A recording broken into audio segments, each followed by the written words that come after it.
నిర్వీర్యం చేసిన వ్యక్తి వదిలిపెడతానని మిమ్మల్ని అడుగుతున్నా. వదిలిపెట్టమంటే గట్టిగా చప్పట్లు కూడా చెప్పండి. ఇక్కడ ఇద్దరు అభ్యర్థులు తెలుగుదేశం తలపెచ్చిన అభ్యర్థులు, తెలుగుదేశం అభ్యర్థులు. ఇద్దరికి మీ ఓటు సైకిల్కి ఇయ్యాలి. నిర్వీర్యం చేసిన వ్యక్తి వదిలిపెడతానని మిమ్మల్ని అడుగుతున్నా. వదిలిపెట్టమంటే గట్టిగా చప్పట్లు కూడా చెప్పండి. ఇక్కడ ఇద్దరు అభ్యర్థులు తెలుగుదేశం తలపెచ్చిన అభ్యర్థులు, తెలుగుదేశం అభ్యర్థులు. ఇద్దరికి మీ ఓటు సైకిల్కి ఇయ్యాలి. నిర్వీర్యం చేసిన వ్యక్తి వదిలిపెడతానని మిమ్మల్ని అడుగుతున్నా.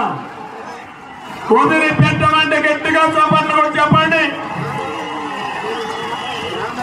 ఇక్కడ ఇద్దరు అభ్యర్థులు తెలుగుదేశం తలపెచ్చిన అభ్యర్థులు,